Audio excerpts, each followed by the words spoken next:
guys, welcome back to the Colcom Podcast. I'm Jeff. I'm Kristen. Okay, today we're going to look at another one of the topics that's discussed at Colcom Cafes. What's our topic today? We are talking about TV. TV programs. What do you like to watch? So I'll just jump right into it. Number one, please share your G.O.A.T. TV show. So greatest of all time TV show, and tell us about it. Ooh, that is a really good question. I really love this show called Mad Men. It's set in like an ad agency in like the 1960s, Well, yeah, 50s. it's almost like the job you do too, right? Yeah, I do work at a PR agency now, but it's cool. I love period series, period dramas. Back in the day, the costume design, obsessed. What about you? For me, well, I love watching comedy. So there's one TV show. It's called Crashing. It was on HBO. There's only like 3 seasons of it. The story is, it's actually about a guy trying to become a comedian in New York City. But like in the 3 seasons, like it progresses quicker than actually what it happens as a stand-up comedy. You and I are comedians, and it takes years and years. But this guy was able, like in 3 years, go from an open micer to opening for John Mulaney. Wow. But the third season also, like he falls in love with this girl too, and I watch that maybe the third season like maybe every 4 months, because it's just like the romance, the connection, I really liked a lot. So, but yeah, you have to. If you have HBO Max, you could watch it, or you pay money, but it's hard to find sometimes in Korea. Yeah. Question 2, what do you think is the best show currently on TV? Currently? So currently, I think the best show, and maybe you guys know the show or not, South Park. Good choice. South Park, yeah. So it's like up, I think they're on like season 20, 25. It's up there. Yeah, but it's still like, this show, it's cartoons, it's kid, but they conquer like social problems and social matters and all that stuff, and they put like a humorous twist on everything, as well as it's hilarious. It's not safe for kids. Yeah, great for adults. How about you? What do you think the best show currently is? So my favorite TV show right now, I'm so excited because a new episode came out and I'm going to go home and watch it. It's called Marvelous Mrs. Maisel. Okay. It's also kind of similar to Mad Men. Again, 1950s, late 50s, early 60s, period drama, comedy. But I love this show because it is about the rise of a Jewish housewife in the 50s who's like a mother, and her journey of becoming a very successful comedian. It's inspired by the life of Joan Rivers, and I do a lot of really due diligence on famous comedians of the time, like Lenny Bruce, historic sites in the comedy scene, especially within the Jewish community, like the Catskills. And the costumes, again, are to die for. I'm quite predictable. I love a good period drama with some excellent costumes. Yeah. So South Park, it's on like Comedy Central, or if you stream it, the Paramount Network. Marvelous Mrs. Maisel is on Amazon Prime. Amazon Prime. Great. So check those out. Number 3. What cartoons did you watch as a child? So I was a PBS kid. We did not have cable, but my favorite PBS. show... Can you say what PBS? Oh, yeah, the public broadcasting system. Okay. It is basically government-funded educational programming for kids. So no matter where you are, where you live in the States, you have like a nice educational program to watch. They've made a lot of really famous shows that I think have been shared, like Arthur is, I think, one of the biggest ones. But my favorite show was called Cyber Chase. They had the best theme song. Okay. They taught you about like math. Okay. Gilbert Gottfried, who's a very famous comedian with a very distinctive voice, even voicing all the characters. Yeah. That's the one. So that was like my favorite cartoon. And then Powerpuff Girls, whenever I could get my hands on like a VHS tape, dating myself. And what about you? So, when I was growing up, there was the Saturday morning cartoons. It doesn't exist anymore in North America, but like just waking up. So I would watch like Batman, the anime. I like superheroes. So Batman, the animated series, and then there was the X-Men on like Fox. But actually, I can't believe I'm doing this because I'm an old man. Like now that Disney owns Fox, they're actually the cartoon just ended without actually a conclusion. But now Disney is relaunching it, and they're calling it like X-Men 92. So like basically all of, like the little boys that have grown up to be children are now able to watch this series to the very end. That's so nice. It's been like 25 years, but I'm excited to watch this cartoon in secret. Okay. Only in secret. Don't tell anyone, guys. Don't tell them. Okay. Can you read number 4? Yes. What are the pros and cons when it comes to watching TV at a young age? What are the impacts? So, if you're watching something on PBS, like it's mostly educational and teaches manners. So, like these cartoons, these programs, they help children learn how to behave properly, as well as like it's educational, so they can learn like Sesame Street. They're also learning spelling, arithmetic.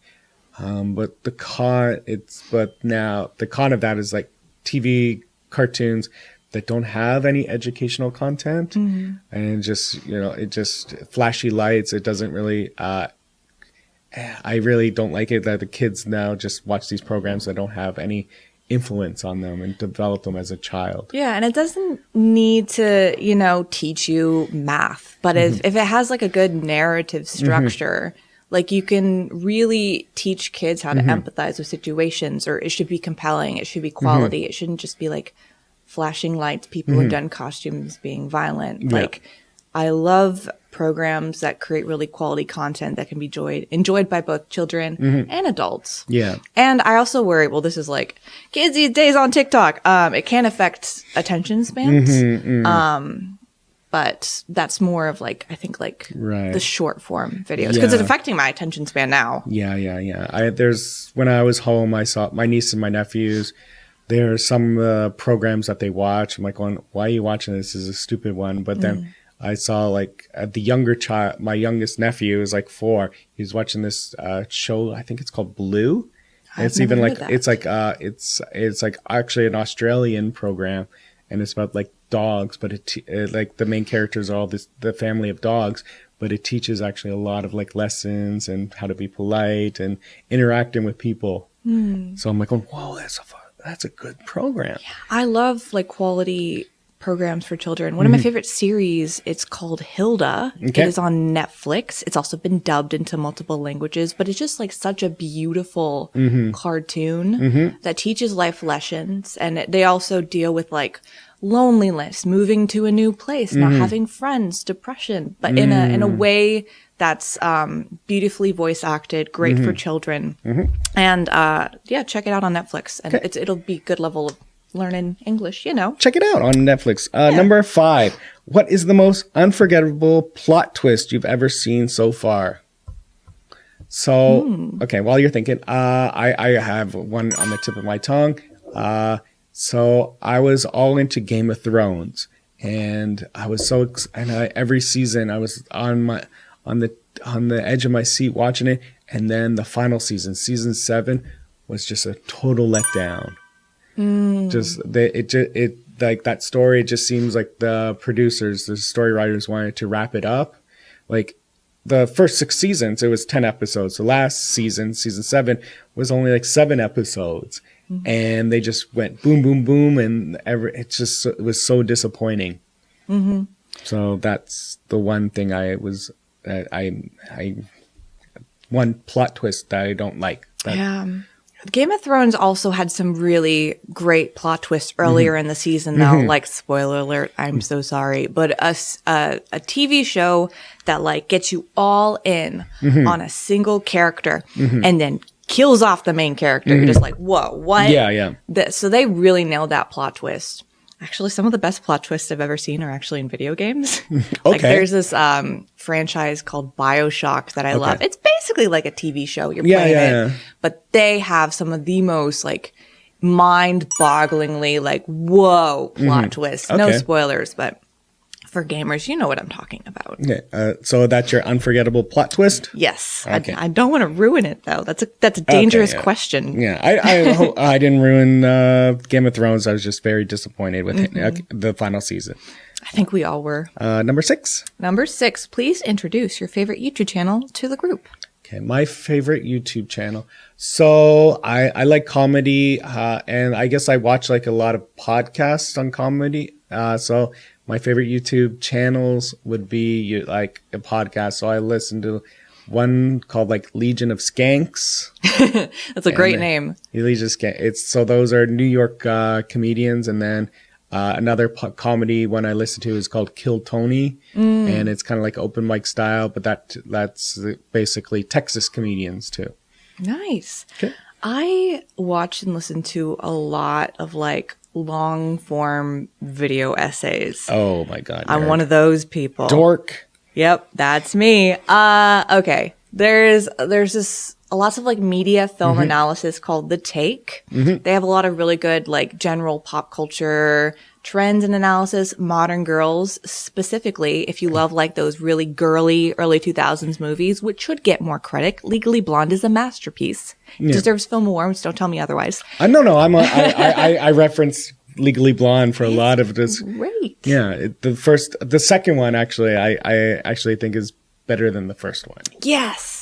Well, maybe not, but I appreciate the second one. When I talk about politics, I always reference the second one. Yeah, no, it's good. You learn a lot about how bills are passed. And then one of my favorite ones I watched recently is a creator called ContraPoints, who does a lot of like really beautiful philosophy essays, and which is just like the most gorgeous like set design and elaborate costumes. I'm a big fan of the spectacle, so I would say those. So spectacle, timepieces. This is Kristen, you're getting to know. Number 7, right? What do you think about reality TV shows? Why do you think it's so popular? Reality TV shows, well, heightened reality. I wouldn't say I watch that many. I'm a big fan of RuPaul's Drag Race, though. Okay. That is my guilty pleasure. It's not even a guilty pleasure. It's just a very fun show with drag queens doing everything from sewing costumes to comedy challenges to modeling to branding. I love it's like a really heightened version of reality with the most insane characters you'll see who all have extremely traumatic backstories. So you learn a lot. Right. You're not alone. Like I know a lot of people that love that program. For me, I don't like reality shows because it's supposed to be depicting like real people, but it's also manufactured, right? Like they have these 12 people and they're supposed to represent, the common man or the common woman. But in fact, like there's an executive that handpicked them to be this, and they know like they have a recipe which kinds of people interact well and people that fight with each other. So I don't really like reality television. RuPaul, you just basically have how many people in a season? Just you have like 12 15 sometimes. So they just 12 they just shoved like 12 divas together and like it's so and see good. It's so fun. See what's happened. The level of talent. Would you be on a reality TV show if you were asked though? Let's keep that option open. Yeah, maybe. I don't know if I would want to win, but just do a couple episodes just for the story. Yeah. I could see you star The Bachelor. No, I cannot see myself that. Number 8. Would you like to be on TV? So that's a good question for you. You just asked me that. Why or why not? So actually, I've been on TV. In Korea, like I work as an actor. So I've been in 3 Netflix movies in the last year. What was it? Kachi, Carter, and then a month ago I was in Kilboksu, where I was a Russian bartender.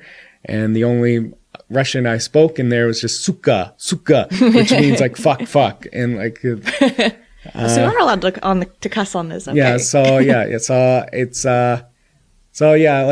I like being on TV. I like being in front of the camera. I'm not nervous. How about you? Yes. Please hire me. Please hire me. No, it's fun. I love being in front of the camera and performing. Mostly it's just a hobby. I've done some like commercials, but like acting. I did like a web series when I was in college. But I'd love to be on TV, act, or do news reporting is also something that I've done sometimes in previous jobs. You need someone to interview or report. Okay. It's also really fun. Oh, okay. So like an announcer. Okay. Number 9. If you could make a TV show of your own, what kind of TV show would you like to make? Period drama. Period drama. Period, comedy drama, great costumes, exciting plot, focused on a woman as the main character. Yeah. Maybe the 1920s? That's good. That was my question. Which decade? Yeah, I think 1920s. So I thought about this. I would just living in Korea. I would like to do like a TV show about like foreigners living in Korea. It would just be obviously based. Probably the main character would just be an English teacher. Yeah, I mean, for the first 3 seasons, and then the season 4 would be like progressing to another job, and then probably opening up like a bar or something like that. So just write about what you know. Yeah, write about what I know. And can you read the final question? What's the most underrated or overrated TV show? Okay, so a lot of people. Now, I haven't watched this TV show, but I feel it's overrated, and even the series is like there was Breaking Bad, and even the spinoff Better Call Saul. Oh, okay. Gonna make some people mad. Yeah, I don't care. Come fight me. I'll punch him for you, guys. Yeah, come fight me. I'm at Qualcomm. Sinchon Qualcomm. Let's go fight. We'll meet outside. So I think that's a little overrated, underrated. Geez, I don't know. Underrated. I have a show. I have one of my favorite shows that was canceled after like 2 seasons, but it was incredible. It was called Pushing Daisies. Okay. It was like a very whimsical, funny, dark comedy show, but very like brightly lit. And it was about a guy who had like a magical ability. If he touched a dead person, they would come back to life. Okay. And then they could just live their life for a whole day. But if you touched them again, they would, be dead again. Okay. So, he works as a detective, solving these murder cases by basically like waking the guy up and being like, hey, who did this to you? Touching him again, case solved. But then there's a whole love story too, because a childhood crush brought her back to life. It's so well done. Such an interesting concept. Very funny. Canceled way too soon. So underrated. Pushing Daisies. Yeah, Pushing Daisies. So yeah, I can't think of it. Like a lot of programs. I think a lot of programs meet their end, but yeah. Glory, I think was slightly overrated. That's the one about female wrestlers. No, no, that was the Glory. Bullying. It's about the bullying one, it's a K-drama. So great. Overrated just because of the romance plot. For me, like ruined it. Like, yeah, it was so good, but just watching this unnecessary romance kind of ruined it for me. I think Tokebi was much better than The Glory. That's actually okay. That's actually one of my pet peeves about Korean dramas is that they only plot it out for 1 season. Yeah. It's a start off and then they conclude it. But then a drama that I was in, Penthouse, they carried it on for multiple seasons. And it just got worse and worse. Oh. So like that's the one thing like I wish that there was more seasons to a lot of popular Korean dramas, but then I've seen some Korean dramas that have had additional seasons and they suck. You want to leave them wanting more and plan for the whole arc. Focus on making a very wonderful, like cohesive storyline, wrap things up. Right. Don't beat a dead horse. Yeah, being a dead horse, yeah. Great. Well, that concludes the topic of TV programs. I've been Jeff. I've been Kristen. If you have further questions about Qualcomm, you can visit them on their website at qualcomm.co.kr. Bye-bye. Bye.